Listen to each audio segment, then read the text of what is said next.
tras la última charla del domingo, seguimos con esta saga de charlas. Hoy nos damos cita aquí en este canal, dos adictos al fútbol y dos adictos a la comunicación deportiva. Hoy me acompaña un comunicador de fútbol internacional, comentarista de partidos de fútbol en Carrusel Deportivo de la cadena SER y en Radio Televisión Española, entre otros medios. Y también tiene su propio proyecto personal, El Enganche, que ahora nos comentará cómo ha evolucionado al Enganche Stories. José David López, alias El Enganche, bienvenido a mi canal y gracias por este rato de fútbol, la mejor excusa para hablar de algún tema. Tal cual, un buen eslogan que siempre me gusta decir. Nada, el placer es mío, Pablo, estar contigo, con la gente de tu canal, y para hablar de fútbol siempre hay una muy buena excusa. Ujú, Sacamos tiempo para pocas cosas en el mundo, pero cada vez que hay fútbol, ese tiempo está bien invertido seguro. ujú. Eh, ¿En qué momento de tu vida te diste cuenta de que querías dedicarte a la comunicación deportiva? Eso es meterse directamente en el inicio del inicio del inicio. La realidad es que lo he tenido siempre muy claro. No concibo la vida profesional, en mi caso, sin el fútbol de por medio. Creo que nunca tuve una opinión diferente a ser periodista deportivo, sinceramente. La única que tuve en la cabeza fue ser futbolista, que creo que es algo que nos ha pasado a todos y que más o menos todos empezamos jugando de una manera u otra. Yo soy de una ciudad que está cerca de Madrid, a 100 kilómetros más o menos, que se llama Talavera de la Reina, en la provincia de Toledo. Y ahí mi tío era entrenador de fútbol de barrio y, digamos, de uno de los clubes más importantes dentro de lo que son juveniles y demás dentro de Talavera. Y eso creo que me vinculó un poco más todavía al fútbol.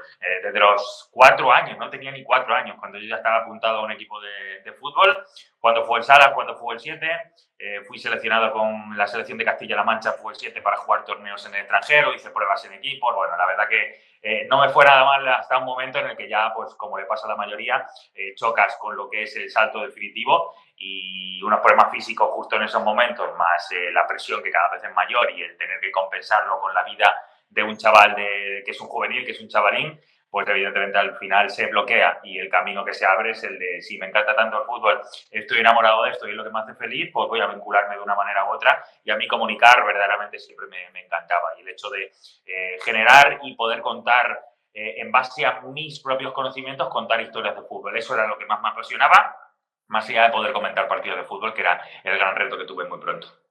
Ujú. Y también comentas en otras charlas que igual el primer regalo que tuviste de pequeño fue una antena parabólica. Yo siempre quería de regalo esa radio para escuchar el carrusel, quizá. ¿Qué palabras crees que pueden definir la comunicación o nuestro amor por la comunicación? Quizá pasión, hay que tener emoción, vocación, pero ¿con qué palabras te quedarías? Para mí, claramente es la vocación, absoluta vocación. Creo que lo vinculo mucho, no solo en periodismo en sí, sino en periodismo de fútbol. Ya no te digo nada si es de fútbol internacional, que es una cosa que es absolutamente más loca, luego hablaremos de ello. Pero sin vocación no se puede entender esta profesión.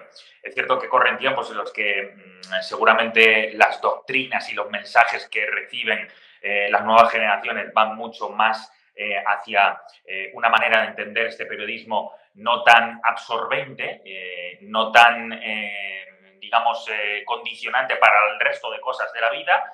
Pero yo, por ejemplo, no lo concibo de otra manera en la que para mí sea lo prioritario, lo principal y lo que arma el esqueleto y la estructura, la columna vertebral totalmente de mi vida. Y me di cuenta muy pronto que me gustaba lo suficiente como para ser capaz de dejar de lado todo lo demás, para centrarlo absolutamente todo, todos mis esfuerzos, toda mi energía, todo mi día a día, 24 horas absolutas para conseguir de alguna manera ser periodista deportivo. Esa es la realidad. Sé que puede sonar muy drástico, sé que en los tiempos que vivimos hoy en día suena incluso agresivo, pero yo no lo concibo de otra manera. De hecho, te soy súper sincero, el resto de cosas de la vida, me encanta el cine, me lo paso absolutamente bien con mi pareja, que me ha permitido también entender la vida de esta manera, porque ella misma también me ha permitido que así sea, y mi familia nunca se ha metido en nada de lo que yo hago, con lo cual, aunque suena muy agresivo, todos entienden que para mí lo más prioritario es esto, y por eso la palabra que utilizo para tu pregunta es vocación, sin ninguna duda, porque sin eso el periodismo es absolutamente tan absorbente y tan destructivo para el resto de cosas que sería imposible de soportar, lo digo de verdad, y no te digo ya llegando o no llegando a un estatus en el que puedes dedicarte a ello, que eso es una pelea tremenda y muy compleja del día a día, sino directamente una vez que estás ahí ya, la dificultad de mantenerte teniendo en cuenta que tienes que dejar todo lo demás de lado, posiblemente, salvo un par de elegidos que hay en el planeta que pueden vincular fútbol y periodismo y aún así poder hacer otro tipo de vidas, verdaderamente va de la mano y es casi indivisible realmente. Has hablado ahora de tus otras pasiones, como bien has dicho, que el cine o salir por ahí. ¿Qué película recomendarías para ver ahora? Pues mira, me encanta mucho. Tengo ya cogida la entrada para el viernes Gladiator 2. Yo soy tan, Pablo, tan cinéfilo, que todo lo que no sea ver fútbol, siempre es absolutamente ver cine. Los pocos espacios que me quedan son para cine. Tanto que me mudé hace 4 años. Vivía en una casa más pequeña en el centro de Madrid, me mudé a una más grande y lo primero que hice, de verdad, más allá de todo, fue montarme un cine en una de las habitaciones que tenía la casa. Un cine real, o sea, cine con Ujú. pantallón grande, con sonido, con su moqueta, con todo lo que tiene que ser la pared totalmente acolchada, es decir, un cine, literal, con butacas de cine en casa. Así que imagínate si me encanta. Pues mira, voy a dar recomendaciones. No va a ser Gladiator 2 porque no la he visto todavía y no me quiero mojar en ese sentido, pero Yo tampoco la he visto. el día que yo abrí el cine, Pablo, en mi casa, la primera que puse es Gladiator, que ya la había visto en su día, pero para Ujú. mí era un zooming, así que creo que no me va, creo que me va a decepcionar Gladiator 2 casi seguro. Por eso te voy a decir otra, que mira, dos que pueden estar en el cine todavía y quizá la gente no ha visto. Una es Anora, que es una maravilla. Fue la ganadora de Cannes el año pasado y es una película indie, pero al mismo tiempo intenta hacer un mensaje de una manera en la que yo creo, no quiero desvelar nada, pero que no se ha contado demasiadas veces. Además es un director que ha ganado muchos premios por cine indie, verdaderamente, en Estados Unidos.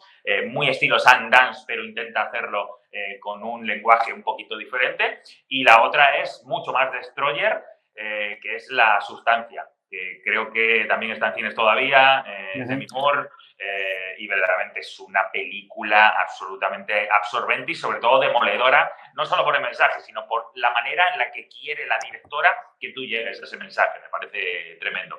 Podría hablar Ujú. de cine toda la No sé charla si contigo. has visto la del 47, que también era muy famosa en estos últimos meses. No, no la he visto. Mira, ahí tengo un Vale, vale. debe. Ahí tengo un debe. Yo con el cine español no acabo de Ujú. congeniar de todo, me cuesta un poquito más, sé cuál es. Veo más cine español después, cuando llega a las plataformas. Ahí sí que probablemente, a la hora de elegir, a mí el cine español ahí sí que me engancha más. Pero en el día a día, yo todas las semanas voy al cine una o dos veces, o sea, imagínate, y difícil que una película española me atraiga tanto como para destronar a otras. No soy muy de Hollywood, como ya has visto, hablo de películas un poquito más europeas, de cine asiático, cine indie, cine iraní, que me parece maravilloso, uno de los mejores del mundo.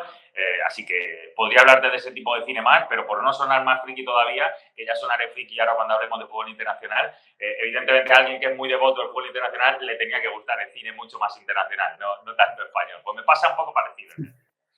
Ujú. Y antes de pasar a hablar de tu proyecto personal, el enganche, eh, ¿cómo aguantas tantas horas viendo partidos? Sí, a ver, verdaderamente lo primero para esto, Pablo, es que, por eso decía antes lo de la vocación, Ujú. aguanto porque soy un enamorado absoluto de mi trabajo, y porque considero que para poder marcar diferencias, para poder contextualizar, para poder comunicar, como luego intento hacerlo allá donde me llaman, necesito estar el mejor preparado de todos. Yo soy autónomo, estoy en un montón de empresas del mundo, pero soy autónomo, con lo cual mi día a día es yo mismo me tengo que generar el contenido, yo mismo me tengo que generar el hueco allá donde logre que me llamen, porque el periodismo es tan complejo que tener hoy en día una plaza fija es casi imposible, ya no te digo para alguien de fútbol internacional como es mi caso, y tan especialista y tan centrado en esa metodología directamente aplicada para poder comunicar el fútbol internacional.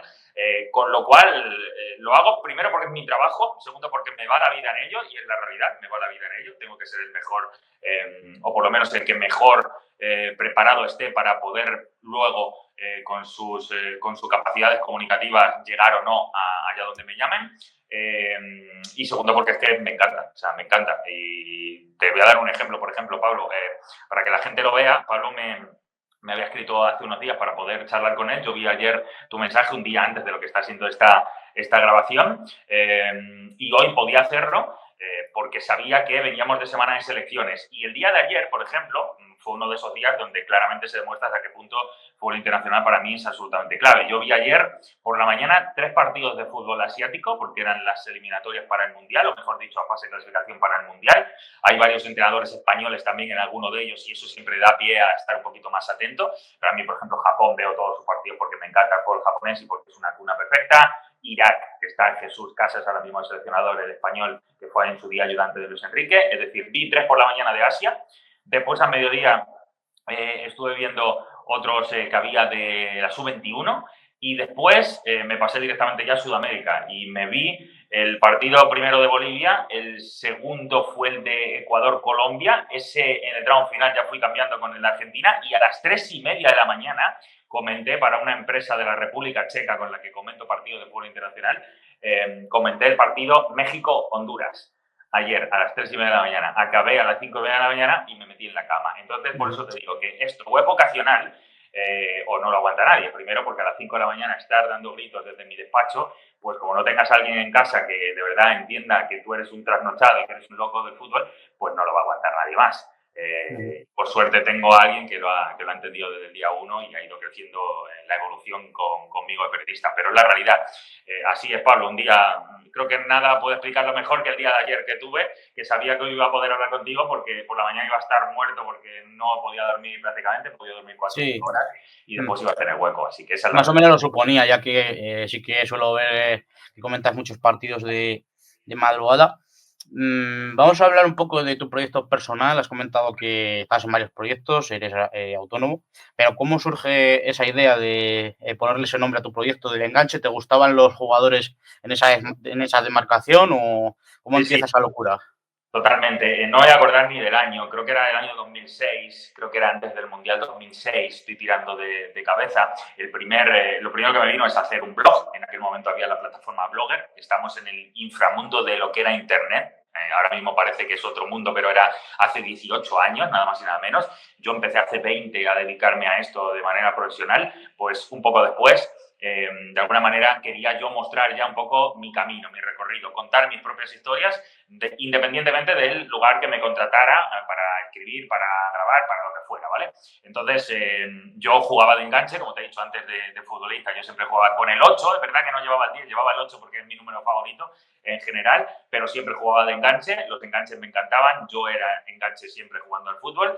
Mi ídolo es Roberto Bayo, que para mí es el mejor jugador de la historia y además el mejor enganche posible. Así que todo se vinculaba que cuando me dio por abrir un blog dije, pues tengo que llamar enganche. O sea, que además se me ocurrió inmediatamente, no tuve ni que pensarlo. Evidentemente no se le había ocurrido a ningún otro friki en ese momento, con lo cual no me lo había robado nadie y así tiré adelante. Y como decías antes, ha tenido 1000 vidas. El enganche ha tenido 1000 vidas porque empezó como blog, fue teniendo más éxito en un Internet, insisto, la gente ahora para decir esto se tiene que poner en cómo era el mundo de Internet en ese 2006. Fue avanzando de tal manera que fue creciendo muchísimo, después le hice una web, después año 2014, después de yo haber estado ya en un montón de medios trabajando, de haber estado creando documentales y reportajes por el mundo con ESPN para Estados Unidos, que tuve 2 temporadas allí, de alguna manera eso me curtió más todavía en el modo de cómo crear un contenido diferente, cómo crear tus propias películas de fútbol realmente. Vinieron un poco para ficharme, digamos, de alguna manera, para aprovechar precisamente el cómo yo contaba historias, porque la gente de ESPN había visto el enganche y le gustaba ese tipo de historias, de cómo se contaba, qué había detrás de eso, y en base a esos conocimientos contamos historias de fútbol basándose evidentemente en muchos otros compañeros que tenía, pero un poco en las historias que yo podía contar también. Entonces eso me dio para evolucionar más el enganche, le metí ya a otros compañeros periodistas que tenía conmigo, me ayudaron en una inversión, es verdad que poco dinero para lo que evidentemente se necesitaba, y en 2 años tuvimos que cerrar porque era de pago, en 1 año y pico, de hecho. Tuvimos que cerrar porque era de pago, la gente todavía en ese momento no había una cabeza tan aperturista como ahora mismo con cuando genera buen contenido poder pagarlo, pero no fue ni mucho menos un fracaso, sino todo lo contrario, fue un éxito tal que pudimos entrevistar a grandísimos jugadores. La última entrevista de vídeo, o una de las últimas de Johan Cruyff, la única que dio en México Ronaldinho cuando estaba allí, que me fui un fin de semana con él allí a su casa a México cuando estaba allí. Bueno, con Letizier, con Valderrama, muchísimo contenido, de tal manera que precisamente por ese contenido Pablo me llevó al siguiente paso, que fue que Movistar en México estaba en ese momento creando el equivalente más o menos de lo que era aquí Former Robinson, lo estaba creando en México, y estuve con Movistar yo otros 2 años más o menos creando yo como director mis propias historias con mi propio grupo de trabajo desde Madrid, pero viajando por todo el mundo para contar historias para Movistar México. Ese fue el último paso. Al mismo tiempo, el enganche empezó en podcast también, porque me llamó una empresa que se llama Spain Media, que en ese momento nacía con los podcasts, que era algo que igual sonaba chino, aunque hoy ya es muy famoso. Y también el podcast nos fue muy bien contando historias, nos dieron algunos premios internacionales, premios de AIPS, que son mundiales, incluso a mejor podcast de Europa 2 años seguidos en cuanto a fútbol, y todo eso llevó a que siempre ha habido una evolución en ese sentido. Y ahora, después de algunas temporadas intentando encontrar un nuevo mercado, porque sabes que esto va variando mucho, hay que actualizarse mucho en el periodismo, pues tengo un siguiente proyecto en la cabeza que estoy luchando por sacarlo, que no es nada sencillo porque necesito patrocinadores, y que para que la gente lo pueda ver, primero se puede meter en el enganche YouTube y lo verá, pero básicamente, para decirlo muy rápido, Pablo, se trata de pequeños documentales o pequeñas piezas de vídeo creadas por el mundo, de un periodista, que en este caso sería yo, loco de fútbol internacional, que me iría 6 meses por el mundo a contar historias de fútbol que me he ido guardando en la cabeza. Pueden ver un piloto que hice en Berlín para más o menos hacerse una idea de cómo sería, y a ese vídeo, a ese contenido en YouTube, le decoraríamos también con contenido para redes sociales y con un podcast que sería a modo de diario de esta aventura. Lo que quiero es que la gente viaje conmigo para contar esas historias de fútbol por el mundo, con un grupo de trabajo tremendo con el que yo ya he trabajado para ESPN o he trabajado para Movistar en el extranjero y demás. O sea, un contenido de muy alta calidad, pero que evidentemente necesito muchos patrocinadores, o por lo menos algunos que me apoyen, porque por mucho que yo pudiera meterle dinero, al segundo viaje, Pablo, me he quedado así a los velas, y ya evidentemente perdería todos los ahorros de mi vida para ello. Así que, como estoy intentando no perderlos, estoy intentando al mismo tiempo encontrar patrocinadores. No es sencillo, pero estamos en ello. Y cuando empezabas a ver fútbol en esa infancia, por ejemplo, yo te puedo recordar un poco a un ídolo mío, como fue la etapa del emperador Adriano en el Inter, pero en tu infancia, ¿qué equipos veías o qué selecciones? Pues yo me acuerdo, el primer recuerdo que tengo de fútbol fue en el Mundial 90. Yo tenía ahí solamente 5 años, era muy pequeño, pero recuerdo estar tirado en el salón de mi casa con mucho calor. Bueno, tenía 4 años ahí, no llegaba ni a 5. Tirado en el salón ante el calorazo que hacía, y el primer recuerdo que tengo es un Rumanía-La URSS, con Lakatos, un futbolista rumano que después vino al Real Oviedo, a Primera División, marcando 2 goles ese partido. Ese es el primer recuerdo que tengo, así que imagínate, si lo mío ya era friki, claramente me llamó mucho más todo lo que tenía que ver con lo internacional. Por eso, para mí, lo internacional es importante, por eso para mí el fútbol de selecciones tiene un valor incalculable en estos años, en estos momentos de tanto hater en torno al fútbol de selecciones. Yo soy un abanderado absoluto de ese fútbol. Y a partir de ahí, verdaderamente me enamoraban más jugadores que otra cosa. Pero verdad que, por ejemplo, tengo el recuerdo para mí de mi infancia de fútbol, y lo que creo que de alguna manera me hizo pensar que yo quería ser el periodista deportivo sí o sí, fue el Mundial de 94, que yo ya tenía un poco más de edad, me lo tragué entero, era de madrugada en Estados Unidos, y ese torneo me deseé absolutamente todo. Y, por ejemplo, tengo fricadas como que... Es verdad que en el 90 vi la primera gran jugada de Roberto Baggio ante la República Checa, el segundo día creo que era de ese Mundial, y también lo tengo en la cabeza, creo que por eso Roberto Baggio de alguna manera apareció en mi cabeza. Pero el 94, yo era muy de la Suecia del 94, que estaba Brolin, Dahlin, estaba Larsson, que jugaba con las trenzas.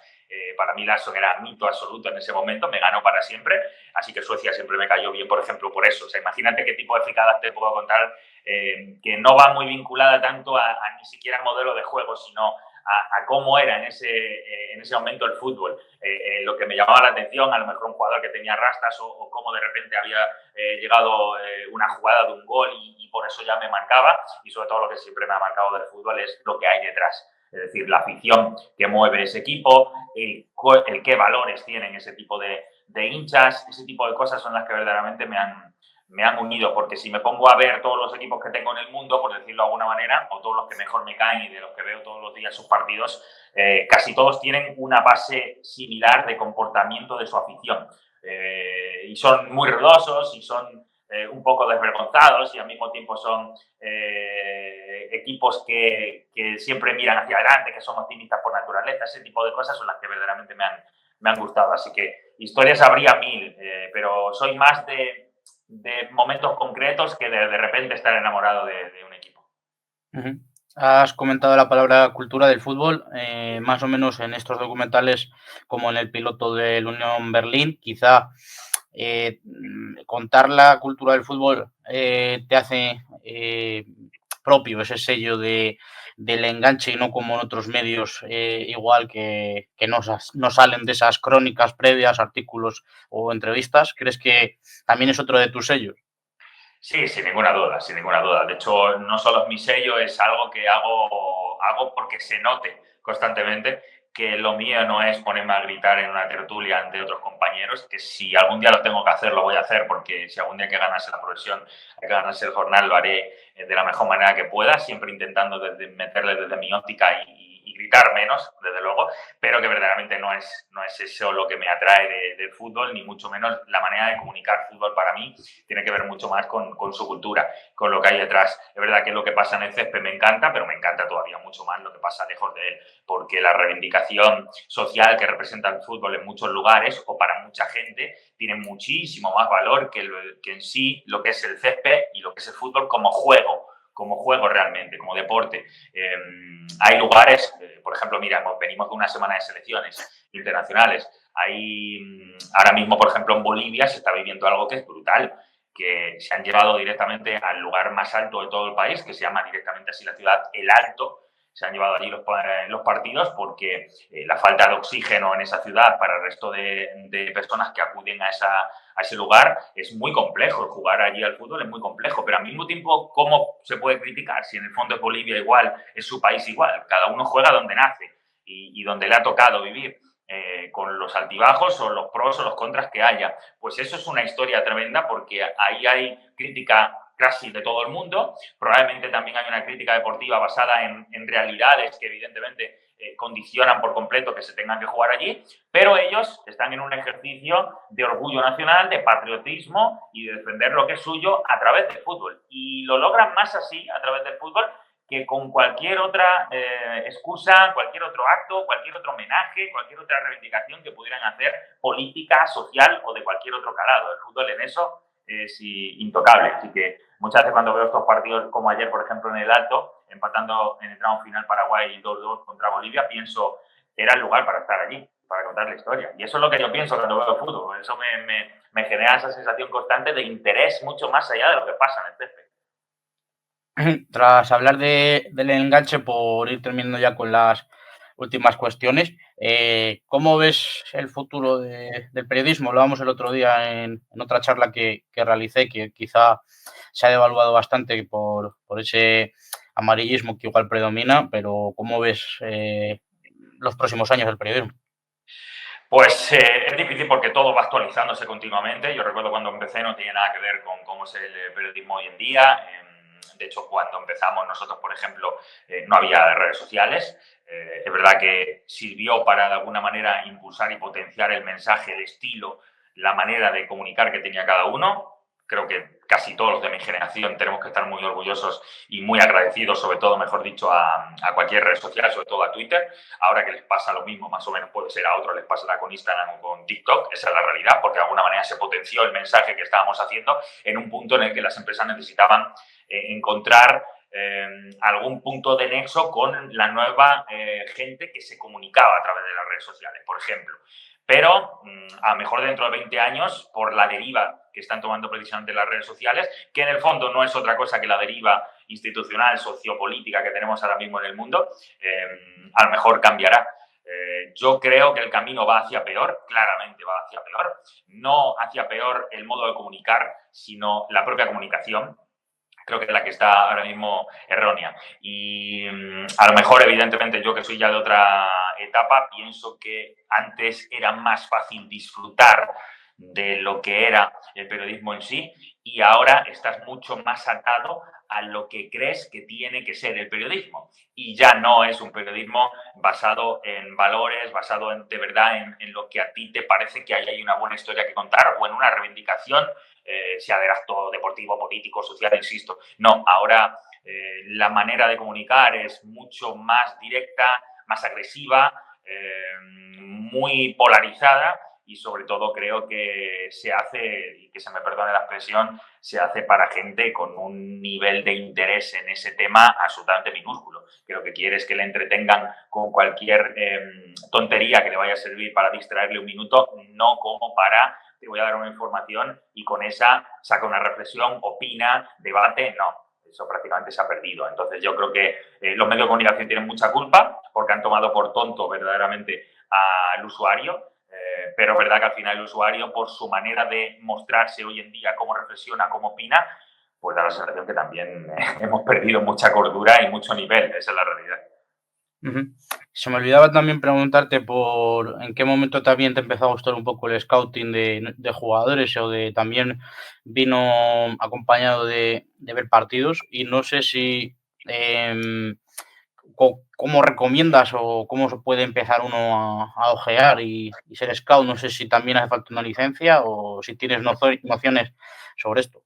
Sí. A ver, a mí evidentemente por el vínculo directo que tengo con el fútbol internacional desde hace mucho tiempo, cuando yo empecé a ver fútbol de todo el mundo, primero no era tan fácil como ahora, no había prácticamente plataformas. De hecho, yo con la parabólica que te decía antes que me regalaron en su día, que fue el primer gran regalo que me hicieron, bueno, que me hicieron, me lo tuve que pagar yo, vino un búlgaro, un militar búlgaro a mi casa a instalarla, claramente. Y mi casa era un piso normal con mis padres y demás. Y los vecinos me miran como diciendo, pero este tipo, ¿cómo va a poner una paellera, que se llama lo que es la antena? ¿Cómo va a poner una paellera de 2 metros aquí en el tejado de un piso de 6 plantas con un montón de vecinos? El tarado este, ¿qué va a hacer? Bueno, pues ese tipo de cosas te llevan al final a mi idea era poder ver el mayor número de partidos del mundo. Entonces estaba dado de alta pagando abonos de plataformas extranjeras, había lo que se llamaba señal CTA, que todavía existe, que de alguna manera quiere decir que estaba libre, que tú si sintonizabas esa frecuencia concreta con un satélite y un número concreto de frecuencia, podías ver la señal del partido, que a lo mejor era para otro país que lo estaban pasando, eso era legal, eso se podía hacer perfectamente, y así podía acceder a un montón de partidos. Yo tenía un DVD grabador, que ahora suena también muy friki, pero que en ese momento pues a mí me daba la vida porque tenía un disco duro interno, entonces ahí podía grabar cualquier cosa, y así empezó, digamos, a ver tanto número de partidos que al final accedes a jugadores o te llama incluso la atención la capacidad o el número de detalle, el conocimiento que puedes tener de jugadores que a lo mejor mucha gente no conoce.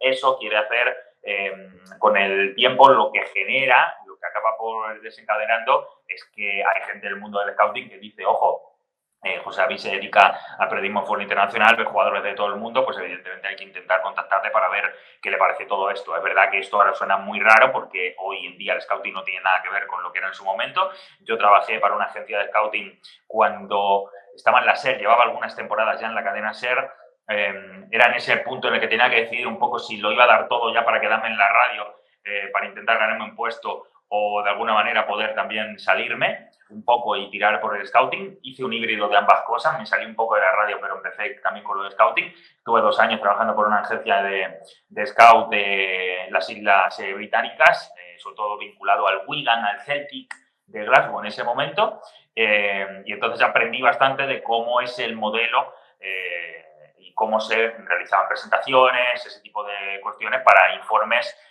profesionales de clubes. Pero evidentemente esto ha evolucionado tanto, Pablo, que hoy en día Ujú. es otro mundo. Hoy en día el mero hecho del scouting que yo hacía en ese momento no tiene nada que ver con lo que es hoy en día, que hay un trabajo de análisis mucho más brutal porque entró el dato en nuestra vida, el Big Data se ha apoderado de todo y ahora básicamente todo se basa en eso. De hecho, constantemente intento actualizarme yo también en ese tipo de máster y de cursos que hay porque en cualquier momento el periodismo mío, como te digo, es tan complejo, es tan del día a día. Hay unos años que son muy buenos de trabajo, otros no tanto, y en algún momento quizá acabo siendo más scouting otra vez o intentando abrirme mercado por ahí otra vez. Entonces es algo que lo tengo muy cercano. Es verdad que para empezar seguramente hoy en día hay más soluciones, Pablo, porque hoy sí que hay muchos clubes, hay máster, hay cursitos y así se aprende fácilmente. Además, hoy sí que hay gente que ya sabemos que se dedicaba a ello. Cuando yo empecé en esto, es que no conocías a nadie que lo fuera, no había ni a quién llamar. De repente alguien te contactaba porque sabía que veías mucho fútbol, no porque siquiera tú tuvieras a lo mejor capacidad comunicativa o capacidad para crear informes. Ha evolucionado mucho y ahora se ha convertido en otra cosa. Ya por ir terminando, no sé si sueles a veces acudir a la facultad a dar charlas, pero un poco la pregunta que imagino que te harán siempre, consejo, ¿qué recomendación puedes darle para alguien que quiera intentar meter la cabeza en algún medio? Sí, mira, hace como 2 meses más o menos estuve dando una charla a la Universidad de Periodismo de Montevideo, por ejemplo, la estuve haciendo desde casa, de madrugada. Es verdad que para de Sevilla también he hecho bastantes veces alguna charla porque hay un profesor que es Rojas, que es un crack absoluto y que siempre tenía un buen vínculo con él y me ha llamado muchísimas veces para intentar colaborar, yo encantado. Y más por el extranjero. A mí lo que me ha pasado, Pablo, es que por el hecho de fútbol internacional muy vinculado a mi trabajo, tengo muchísimos más recursos profesionales fuera de España que en España. De hecho, te he comentado antes lo de que estuve haciendo el informe Robinson en México 2 años y aquí en España prácticamente nadie lo sabe. Que tuve ahí esa oportunidad de poder contar historias como director de un programa que es excepcional aquí en España y que la gente en México no sabía, desde aquí no sabían que existía. Pues ese tipo de detalles siempre me han permitido, digamos, más en el extranjero que en España dar charlas o que se valore casi más mi trabajo, fíjate, por dar una lección de ese tipo. Así que el consejo, sin ser yo nadie para dar consejo, porque además lo mío, como te digo, es muy mentalizado, muy concreto para el fútbol internacional, lo que sí que diría es que rápidamente quien quiera ser periodista deportivo, que es mucho más importante el valor de la práctica que lo teórico. Sé que puede sonar un poco agresivo para algún profesor que a lo Bueno, mejor yo también lo veo igual, ¿eh? Lo veo igual que tú. totalmente. Es decir, que va a ser mucho más importante que en tu primer año de universidad, por ejemplo, por seguir un camino normal, puedes ser el primer año de universidad o puedes llegar a ser periodista deportivo sin necesidad de haber acudido a la universidad, sino prepararte por otros caminos, que desde luego en esto hay como para todo ahora mismo en la vida. El caso es que tú quieres ser periodista, demuéstralo, y si lo demuestras lo vas a ser. Esa es la realidad de hoy en día. Eso es lo duro y al mismo tiempo lo bonito de esta profesión. Así que diría que lo primero de todo, el que quiera introducirse en esto, que genere por sí mismo algo de valor a los demás o que genere por sí mismo en su cabeza las prioridades. Porque si claramente le sale después de un tiempo que la prioridad es el periodismo deportivo, por lo menos, deportivo del que sea, por lo menos va a tener una oportunidad, porque lo difícil ahora mismo es ganarse esa oportunidad. Y creo que el chip está principalmente en la cabeza. Una vez que eso se acopla, una vez que eso de alguna vez se madura bien y se reflexiona para tener claro el camino, el resto ya es lucha a tope a por ello, como pasaría con cualquier otro trabajo, pero especialmente el periodismo deportivo es muy duro en ese sentido porque llegan muy pocos, es la realidad, y es un mercado, sí, que era muy complejo. Creo que ahí acababa directamente, cuando he visto ya que se iba a Vale. costar. Así que nada, eso es muy complejo, pero que hay que tener mentalmente claro el camino. Y después, que en el primer momento en el que tengan la posibilidad de vincularse con el mercado laboral, sea lo que sea, aunque no sea el trabajo soñado, la práctica soñada, los 3 meses de beca soñados, todo es empezar. Y en este mundo los contactos son importantísimos y el hecho de hacerte notar muchísimo más. O sea, no solo llegar a un sitio y que te manden y lo que te manden tú cumples. No solo hay que hacer lo que te manden, sino que te tienes que hacer notar, creando tu propio contenido, ofreciéndote constantemente para más cosas y sobre todo aprendiendo y ser una esponja, mejor dicho, absoluta, porque cada detalle de los primeros años es fundamental. Y bueno, ya las dos últimas preguntas no son las de Broncano, pero, por ejemplo, ¿algún compañero de periodismo que podría entrevistar? Que podías entrevistar. Hombre, Broncano estaría bien. Yo me siento en la cadena SER cuando voy allí, en el tiempo de Carrusel, me siento en la mesa de Broncano en su programa, porque ahí hay una en la redacción y creo que es la que él se sienta. Siempre tiene una montaña tremenda de libros por allí que le regala a la gente y está normalmente cuando voy yo a apuntar mi 11 del partido que voy a hacer y veo una montaña de libros tremenda allí al lado. Pues mira, yo evidentemente te vincularía con alguien que tenga que ver con el fútbol internacional, muchísimo, porque a mí es lo que más me ha gustado siempre. Y creo que quizá vas a poder. quizá no se lo va a esperar, pero para mí Víctor Romero, que es súper de fútbol internacional, fútbol con Si no karma. me, si no me suena mal, creo que estuvo viendo a San Marino, ¿no? Creo. Sí, sí, a San Marino. Vale. Bueno, es un hincha, es el hincha número uno de San Marino en España. Ujú. Yo lo conozco hace muchos años, es verdad que ni siquiera tengo mucho contacto con él, pero ahora mismo sé que es un tipo que lo ha dado todo para llegar hasta donde ha llegado y sobre todo tiene muy claro que la locura es lo que nos mueve en este mundo y él no ha tenido nunca ningún problema en ir a muerte con su fricada. Y si su fricada es irse a contar historias de San Marino o de cualquier otro lugar por el mundo, pues así lo ha contado. Y para mí eso tiene un valor tremendo, porque así se ganó su puesto de trabajo en marca y porque así se sigue ganando el trabajo. Te podría decir cualquier otro que a lo mejor es más compañero mío, en cualquier medio en los que trabajo, pero te voy a decir Víctor, porque incluso a mí me gustaría poder escucharle. Ujú. Ya la última, un poco así a modo de publicidad, ¿qué partidos te tocan transmitir este fin de semana?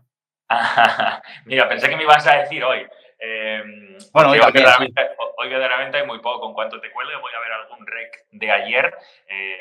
Tengo todavía pendiente, por ejemplo, de Estados Unidos-Jamaica, del otro día de la National League de la CONCACAF, y creo que voy a intentar ojearle, aunque ya sé el resultado. Y es algo que es verdad que yo veo muchos partidos sabiendo ya el resultado. Cuando tengo que ver en rec intento que no sea así, siempre que lo pueda evitar. Pero mira, por ejemplo, ya te puedo decir que esta semana comento el viernes en Carrusel el Getafe Valladolid. Después también en Carrusel el domingo el partido entre Osasuna y Villarreal, que es el primero del domingo. Que después comento para la empresa checa con la que te digo que comento partidos internacionales desde hace ya algunas temporadas. Fíjate, una empresa de República Checa, por ¿Es eso te digo que en castellano o en otro idioma? sí, es en Ah, castellano porque vale, vale. es como una emisión para un montón de medios, webs y demás, es como una emisión internacional, digamos, en Ujú. idioma español, ¿vale? Que luego ellos la venden a un montón de mercados y ese tipo de cosas. Por eso te decía, más con la República Checa, ¿no ves? A lo mejor aquí en España ni lo saben y a lo mejor en España no te llegan a ofrecer una cosa de ese tipo, pero resulta que no sabes cómo, de repente un día te escriben de la República Checa porque te conocen, les ha gustado tu trabajo, ven que eres un buen comunicador de fútbol internacional y te llaman. Esto funciona un poco así, a veces no sabe uno ni de dónde. Pues con la República Checa voy a comentar los dos partidos de los dos grandes, o sea, más allá de los dos que te he dicho de España, comento también el partido del Real Madrid y del Barça, que si no me equivoco son los dos a las 9 por la noche, sábado y domingo, a las 9 los dos, juraría que... No, el segundo me parece que es uno de los dos es a las 6:30, creo que el Madrid es a las 6:30 el domingo, así que Sí, saldré de la creo que radio sí. y me voy rápido para poder hacer ese partido. Y después de Champions la semana que viene, ya lo sé también, con la República Checa voy a hacer el partido ¿cuál es el martes? Hago el primero Atlético Madrid a las 6:45 y nada Ujú. más acabar ese partido tengo que cerrar rápido y a las 9 hago al Barça. Y luego el día siguiente, el miércoles, hago al Girona en Carrusel Deportivo, en la SER. Así Ujú. que eso es más o menos lo que ya sé. Y esto es raro que te pueda responder porque Sí, estamos ya grabando lo sé, esto, sí. para que la gente tenga claro, estamos grabando esto un miércoles y yo normalmente, para que veáis otra cosa también de cómo es el fútbol y de cómo es la vida de un periodista en este sentido, a mí a lo mejor te avisan un viernes que, ojo, tienes que venir mañana. Cosas así. Por eso te digo que el ser autónomo tiene cosas muy complejas y en todo momento tienes que estar preparado. De Ujú. repente tienes que preparar ese partido en unas cuantas horas. Es verdad que vemos tanto partido también, Pablo, que básicamente preparar partidos de los que te he dicho ahora mismo no son preparar porque los veo todas las semanas, entonces básicamente es actualizar un poco la información que hay, buscar algún debate, reflexión, que a mí me gusta siempre meterle algo diferente. Y básicamente va un poco así la línea. Normalmente no te hubiera podido dar tantas respuestas de tantos partidos que voy a hacer, pero hoy me han mandado justo, yo creo que como ha sido semana de selecciones han tenido más tiempo los productores de los programas y nos lo han mandado antes, pero realmente para mí es el mail y la llamada clave, también te diré. Yo tengo la broma con mi chica, que Jorge Escorial, que es muy amigo mío, es el productor de la cadena SER, entró conmigo prácticamente al mismo tiempo, hace 14 años en la cadena SER, y Si no siempre digo, me equivoco, no sé si ya estabas, porque como yo soy oyente de siempre, no sé si te pilló el paso de, o sea, cuando se fueron Paco, Pepe y Manolo Lama, no sé si... yo entré ahí justo ahí entré. Eso fue 2010, Mundial 2010, nada más acabar el Mundial 2010, yo entré en la cadena SER. Es verdad que soy colaborador, nunca he trabajado en sí como la cadena SER, lo que pasa es que llevo 14 años colaborando, entonces, y además todos los que están ahora de alguna manera en producción o presentando programas, muchos de ellos entraron conmigo directamente ese día de verano entramos como becarios, o sea, Jorge Escorial entró como un mes y pico o 2 meses antes que yo, también como becario, y fíjate ahora mismo el crack que es, bueno, pues yo tengo la broma con Escorial que el mensaje que me manda, el WhatsApp que me manda todas las semanas, para mí es el que me ordena la vida, porque dependiendo de ese mensaje y de ese WhatsApp que me diga los partidos que hago y demás, ya puedo yo organizarme a mis horarios con el resto de empresas y demás, así que nada. Y sí, coincidí, en lo que decías, solamente pude trabajar con Lama, de los que has dicho, porque Lama, después del cambio de la cadena SER a la COPE, Lama se quedó un tiempo más en la SER por un tema contractual y demás, creo que fue, y sí que pude trabajar un tiempo con él. Él hacía entonces el programa de 8:30, yo estaba cuando entré becario para ese programa 8:30 y para el larguero, en ese momento, ¿verdad? Que luego ya me afinqué mucho más en Carrusel y ahí me quedé, principalmente. Pues nada, muchas gracias por pasarte por este rato de fútbol y de comunicación. Y el resumen, quizá, o con la moraleja que me quedo es que hay que mantener la vocación, ¿no? Totalmente, totalmente. Para mí, yo siempre es la palabra que utilizo y es verdad que suena muy drástico, muy agresivo y que quizá mucha gente no le hace demasiada gracia, que sea muy fuerte, porque el mensaje parece como que siempre lo estás exagerando.